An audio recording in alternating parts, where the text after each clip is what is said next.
ప్రస్తుతం విజయవాడని వరదలు ముంచెత్తుతున్నాయి. కృష్ణమ్మ తల్లి శాంతించాలి అంటూ విజయవాడ ప్రజలందరూ కృష్ణానదిలో పసుపు కుంకుమ వేసి పూజలు చేస్తున్నారు. కృష్ణానది ఉధృతి మరింతగా పెరిగి ఆ నీరు దుర్గమ్మ తల్లి ముక్కు పుడకను తాకితే ప్రళయం వస్తుంది అని బ్రహ్మం గారు కాలజ్ఞానంలో చెప్పారు. దుర్గమ్మ తల్లి ముక్కు పుడకకి కృష్ణానదికి ఉన్న సంబంధం ఏంటి, వరద నీరు దుర్గమ్మ ముక్కు పుడకను తాకితే ఏం జరుగుతుంది, ఇలాంటి ఎన్నో విషయాల గురించి ఈ వీడియోలో చెప్తాను. ఖచ్చితంగా వీడియోని చివరి వరకు చూడండి. మొట్టమొదటిసారి దుర్గమ్మ తల్లి విజయవాడలో వెలిసినప్పుడు అమ్మవారు వెలిసిన ప్రాంతం మొత్తం ఒక పెద్ద కొండలా ఉండేది. ఒకసారి బ్రహ్మదేవుడు సహ్యాద్రి పర్వతం మీద కూర్చుని శివుడికి విష్ణువుకి తపస్సు చేస్తూ ఉంటాడు. అప్పుడు శివుడు ఉసిరి చెట్టు కింద, అలానే విష్ణువు రావి చెట్టు కింద బ్రహ్మదేవుడికి దర్శనం ఇస్తారు. అలా కొన్ని సంవత్సరాల తర్వాత ఆ రెండు చెట్లు నదీ రూపాలుగా మారి ఒక చెట్టు కృష్ణా నదిగా, ఇంకో చెట్టు వేణి నదిగా ప్రవహిస్తూ ఉంటాయి. ఆ విధంగా ఆ రెండు నదులు ప్రవహిస్తూ సతారా అనే ప్రదేశంలో ఒక్కటిగా కలిసి కృష్ణవేణి నదిగా మారుతుంది. ఆ విధంగా కృష్ణవేణి నది ప్రవహిస్తూ వెళ్తుంటే ఆ నదీ ప్రవాహానికి దుర్గమ్మ తల్లి వెలిసిన కొండ అడ్డుగా వస్తుంది. అప్పుడు కృష్ణవేణి నది చాలా వేగంగా వచ్చి ఆ కొండని ఢీకొడుతుంది. అప్పుడు నీటి అల ఒకటి వెళ్లి దుర్గమ్మ తల్లి ముక్కు పొడకను తాకబోతుంది. అప్పుడు సాక్షాత్తు దుర్గమ్మ తల్లి మాట్లాడుతూ, ఇప్పుడు సమయం కాదు, ప్రళయం వస్తుంది, అప్పుడు మాత్రమే నువ్వు వచ్చి నా ముక్కు పొడకను తాకాలి, ఇదే యుగాంతానికి సంకేతం, ప్రస్తుతానికి నా కొండకు ఒక రంధ్రం చేసుకుని నువ్వు ప్రవహించు అని అమ్మవారు కృష్ణవేణి నదికి చెప్తుంది. అప్పుడు కృష్ణవేణి నది చాలా వేగంగా వచ్చి అమ్మవారి కొండను తాకుతుంది. అప్పుడు ఆ కొండ 3 కొండలుగా విడిపోతుంది. అందులో ఒకటి ఇప్పుడు మనం చూస్తున్న ఇంద్రకీలాద్రి, దుర్గమ్మ తల్లి కొలువై ఉన్న కొండ. రెండవది మంగళగిరి, పానకాల నరసింహస్వామి ఉన్న కొండ.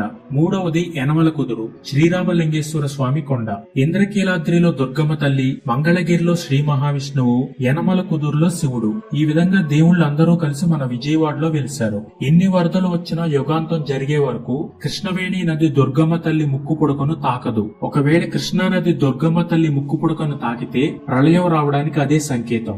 దుర్గమ్మ తల్లి మొదటిసారి విజయవాడలో వెలిసినప్పుడు అమ్మవారు చూడడానికి చాలా భయంకరంగా ఉగ్ర రూపంతో ఉండేవారు. అంతేకాకుండా సాయంత్రం 6 గంటలు దాటితే అమ్మవారు విజయవాడ మొత్తం తిరుగుతూ ఉండేవారు. అందుకని చాలా మంది ప్రజలు అప్పట్లో 6 దాటితే ఇంట్లో నుండి అడుగు బయట పెట్టేవారు కాదు. అప్పట్లో మాధవ్ వర్మ అనే రాజు విజయవాడ నగరాన్ని పరిపాలిస్తూ ఉండేవారు. ఈయనకి అమ్మవారు అంటే చాలా భక్తి. ప్రజలందరూ అమ్మవారిని చూడడానికి భయపడుతూ ఉంటే మాధవ్ వర్మ మాత్రం రోజు అమ్మవారి దగ్గరకు వెళ్లి పూజలు చేస్తూ ఉండేవారు. మాధవ్ వర్మకి ఎన్ని సంవత్సరాలైనా పిల్లలు పుట్టలేదు. అందుకని ప్రతిరోజు దుర్గమ్మకి చేసే పూజలో తనకి సంతానం కలగాలి అని కోరుకునేవాడు. అలా ఒక రోజు మాధవ్ వర్మ కోరుకున్న కోరిక నెరవేరింది. మాధవ్ వర్మ భార్య ఒక మగపిల్లవాడికి జన్మనిచ్చింది. ఇదంతా ఆ దుర్గమ్మ తల్లి చేసిన సహాయం అనుకుని మొట్టమొదటిసారి మాధవ్ వర్మ దుర్గమ్మ తల్లికి ఒక గుడి కట్టించారు.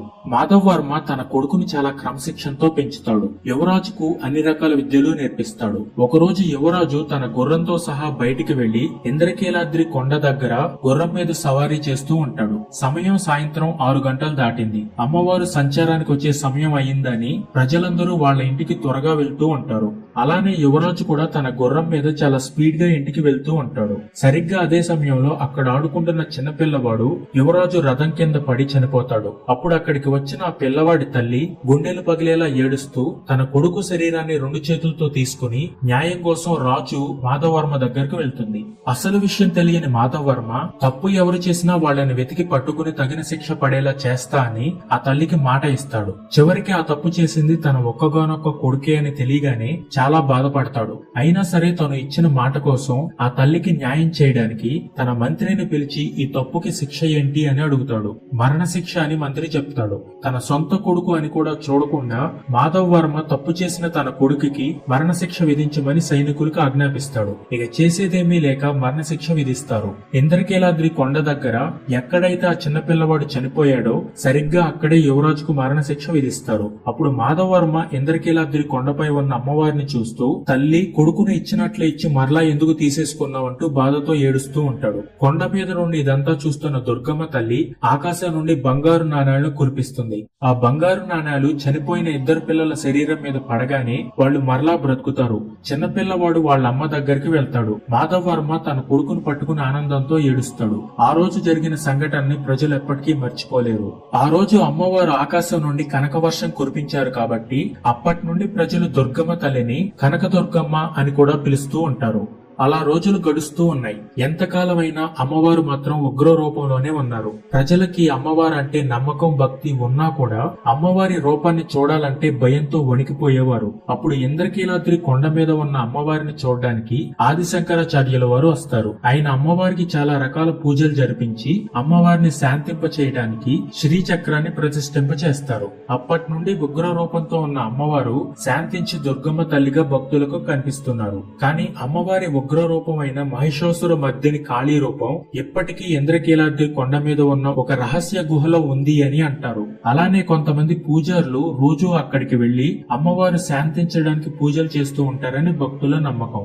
ఇన్ని సంవత్సరాలైనా కూడా అమ్మవారు ఎప్పటికీ అప్పుడప్పుడు విజయవాడలో రాత్రి సమయంలో తిరుగుతూ ఉంటారని చాలా మంది చెప్తూ ఉంటారు. ఒకసారి ఒక నిరుపేద ముసలి అతను పొట్టకూటి కోసం రిక్షా తొక్కుతూ తన జీవితం గడుపుతూ ఉంటాడు. ఒక రోజు ఎంత ఎదురు చూసినా ఒక్కరు కూడా రిక్షా ఎక్కలేదు. అలా చూస్తూ చూస్తూ చీకటి పడిపోయింది. అయ్యో ఏంటి ఈ రోజు ఒక్క రూపాయి కూడా సంపాదించలేదని బాధపడుతూ చివరికి ఒక సినిమా హాల్ దగ్గరికి వెళ్లి నిల్చుంటాడు. ఎక్కడైనా ఎవరైనా రిక్షా ఎక్కితే బాగుండు, డబ్బులొస్తాయి అనుకుంటూ ఉంటాడు. ఇంతలో ఆ ముసలివాడి దగ్గరకు ఎర్రచీర కట్టుకుని నుదుటి మీద ఎర్రటి బొట్టు పెట్టుకున్న ఆమె వచ్చి, నాయనా ఇంద్రకీలాద్రి దగ్గరకు వస్తారా అని అడుగుతుంది. అప్పుడు ఆ ముసలి అతను సరే అమ్మ వచ్చి కూర్చోండని రిక్షా తొక్కుతూ ఉంటాడు. అప్పటికే బాగా చీకటి పడింది. చుట్టుపక్కల మొత్తం చాలా నిశ్శబ్దంగా ఉంది. అప్పుడు రిక్షాలో కూర్చున్న మహిళ, నాయనా ఇంత చీకటి పడింది, నీకు భయంగా లేదా అని అడుగుతుంది. అప్పుడు ఆ రిక్షా అతను, అమ్మా నేను రోజూ కష్టపడి రిక్షా తొక్కుతాను, పొరపాటును కూడా ఎవరికి ఎలాంటి హాని చెయ్యను. ఒకవేళ నాకు ఏమైనా జరిగితే నన్ను కాపాడడానికి మా దుర్గమ్మ తల్లి ఉంది కదా, ఇంకెందుకు నాకు భయం అని చెప్తాడు. అలా కొంతసేపటికి ఇంద్రకీలాద్రి కొండ వస్తుంది. అప్పుడు ఆ ముసలతను, అమ్మ మీరు దిగాల్సిన కొండ వచ్చింది అని వెనక్కి తిరిగి చూస్తాడు. కానీ అక్కడ ఎవరు ఉండరు. అప్పుడు అతనికి ఏమీ అర్థం కాక చుట్టుపక్కల చూస్తాడు. అప్పుడు తన రిక్షాలో ఎక్కిన ఆమె ఇంద్రకీలాద్రి కొండ మెట్లు ఎక్కుతూ ఉంటుంది. అప్పుడు ఆ రిక్షా అతను, అమ్మ మీరు నా రిక్షా డబ్బులు ఇవ్వలేదని గట్టిగా అరుస్తాడు. అప్పుడు ఆమె, నీ తలపాగాలో పెట్టాను చూసుకో అంటుంది. నిజంగానే ముసలతని తలపాగాలో కొంత డబ్బు, ఒక బంగారు గాజు ఉంటాయి. మరలా రిక్షా అతను ఇంద్రకీలాద్రి కొండ వైపు చూడగానే అక్కడ ఎవరూ ఉండరు. అతనికి చుట్టూ ఏం జరుగుతుందో ఏం అర్థం కాకుండా ఉంటుంది. మొదట్లో చాలా భయపడతాడు. కానీ కొంతసేపు ఆలోచించాక అతనికి అర్థం అవుతుంది, తన రిక్షా ఎక్కింది ఎవరో కాదు, సాక్షాత్తు అమ్మలు కన్న అమ్మ దుర్గమ్మ తల్లి అని. మొదట చెప్పిన మాధవవర్మ రాజు కథ, అలానే ఇప్పుడు చెప్పిన రిక్షావాడి కథ, ఈ రెండు కథల నుండి మనం తెలుసుకోవాల్సిన ముఖ్యమైన విషయం ఏంటి అంటే, దుర్గమ్మ తల్లికి వీడు రాజు వాడు రిక్షావాడు అనే భేదాలు లేవు. ధనవంతులు పేదవాళ్లు అనే భేదాలు అమ్మవారికి లేవు. తనను నమ్మి భక్తితో పూజించే ఎవరికైనా అమ్మవారు తన దర్శనం కల్పిస్తారు. మహిషాసురుడు ఈ భూమి మీద పుట్టి దేవతలు ప్రజలు ఇలా అందరిని ఇబ్బంది పెడుతూ ఉంటాడు. ఎన్నో శక్తులు ఉన్న దేవతలు కూడా మహిషాసురుని అంతం చేయలేకపోతారు. దానికి కారణం ఏంటి అంటే, తపస్సు చేసే వాళ్ళు నన్ను చంపలేరు అని మహిషాసురుడు బ్రహ్మదేవుడి నుండి వరాన్ని పొందుతాడు. అందుకని ఎన్నో శక్తులు ఉన్న దేవతలందరూ ఎప్పుడో ఒకప్పుడు తపస్సు చేసే ఉంటారు. అందుకనే వాళ్ళు మహిషాసురుని చంపలేకపోతారు.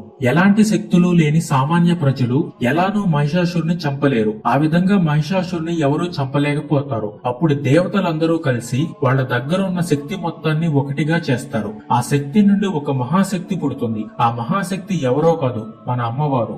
ఈ విషయం తెలిసిన మహిషాసురుడు ఒక ఆడది నన్నేం చేస్తుందని చెప్పి తన సైన్యాన్ని పంపిస్తాడు.